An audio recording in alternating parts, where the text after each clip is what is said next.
Habib Abdullah bin Alawi Al-Haddad, wafat. 1132 H. Dikenal luas sebagai penyusun Ratib Al-Haddad, seorang tokoh sentral dalam tarikah Ba'alawi. Banyak sekali pengikutnya yang menempatkan beliau sebagai Ghaus, Wali Kutub, bahkan sebagian memposisikannya melebihi otoritas ulama Ahlus Sunnah yang muktabar. Tapi seberapa absahkah klaim-klaim karomahnya?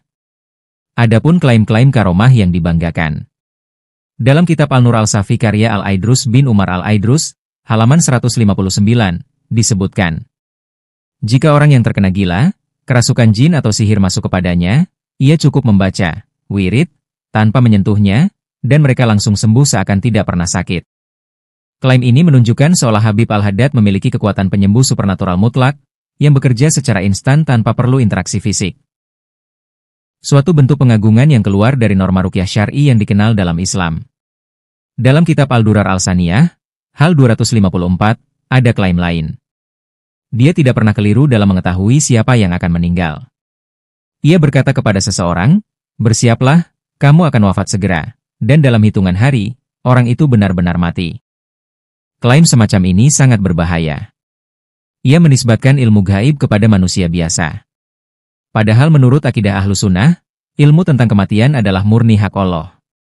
Bahkan Rasulullah sendiri tidak mengetahui siapa yang akan mati kecuali jika diberitahu oleh wahyu. Tinjauan analisa saya dari sisi akidah. 1. Mengetahui waktu kematian. Mengklaim tahu siapa yang akan mati adalah bentuk istilah, pengakuan, atas ilmu gaib yang tidak dibenarkan secara syar'i. Dalam Quran Surat Luqman 34, Allah berfirman, tak ada seorang pun yang tahu apa yang akan dikerjakannya esok, dan tak ada seorang pun yang tahu di bumi mana ia akan mati. Bahkan Imam Al-Qurtubi dalam tafsirnya berkata, ilmu tentang kematian adalah kekhususan Allah, tidak dibagi kepada nabi atau malaikat sekalipun. 2. Penyembuhan instan terhadap kerasukan dan sihir tanpa kontak. Walau ruqyah syar'i diakui dalam Islam, namun mengklaim bahwa setiap pasien langsung sembuh dengan satu kali tiupan tanpa sentuhan dan tanpa gagal, adalah bentuk pengultusan yang tidak wajar.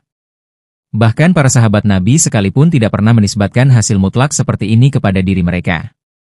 Jika karomah seperti ini dijadikan standar, maka setiap dukun atau tokoh tarekat bisa mengklaim dirinya wali hanya karena bisa menyembuhkan pasien. Problem Ratib Al-Haddad. Salah satu warisan Habib Abdullah yang paling terkenal adalah Ratib Al-Haddad, namun di dalamnya terdapat beberapa kalimat yang secara tauhid perlu ditinjau ulang. Salah satu contohnya, tolonglah kami, wahai Tuanku Al-Haddad.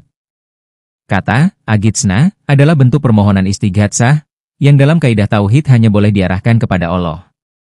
Bahkan meminta pertolongan gaib kepada orang yang sudah wafat termasuk dalam bentuk syirik asgar, bahkan bisa menjadi syirik akbar jika meyakini sang wali memiliki kuasa sendiri tanpa izin Allah.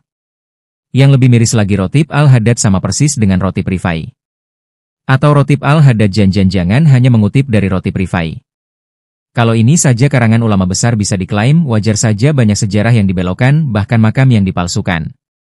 Syekh Shalih Al-Fauzan berkata, meminta pertolongan kepada selain Allah dalam perkara yang gaib, seperti meminta rezeki, kesembuhan, atau keamanan dari bencana, termasuk syirik akbar. Lantas bagaimana? Adakah validasi ulama di luar Ba'alawi?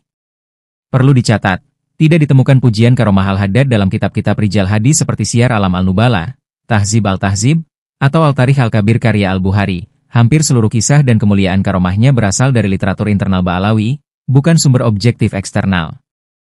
Imam Ibn Al-Jauzi dalam Talbis Iblis memperingatkan, berapa banyak wali yang diklaim oleh pengikutnya dengan hal-hal yang tidak benar, hingga manusia berpaling kepadanya dan meninggalkan Al-Quran dan Sunnah. Kesimpulan, Habib Abdullah Al-Haddad adalah penulis produktif, namun pengagungan terhadapnya telah melampaui batas ilmiah dan syar'i. Klaim mampu menyembuhkan seketika dan mengetahui ajal adalah bentuk pembentukan cultus individual yang membahayakan pemahaman umat. Ditambah dengan praktik dan wirid yang mengandung unsur permohonan kepada selain Allah, menunjukkan adanya penyimpangan dari prinsip tauhid murni Ahlus Sunnah. Semua bentuk karomah harus ditimbang dengan timbangan syariat, bukan taklid buta atau sentimen darah keturunan. Demikian ikuti terus channel Hakim Medsos. Kita akan bongkar kisah-kisah hurafat kaum Ba'alawi berikutnya.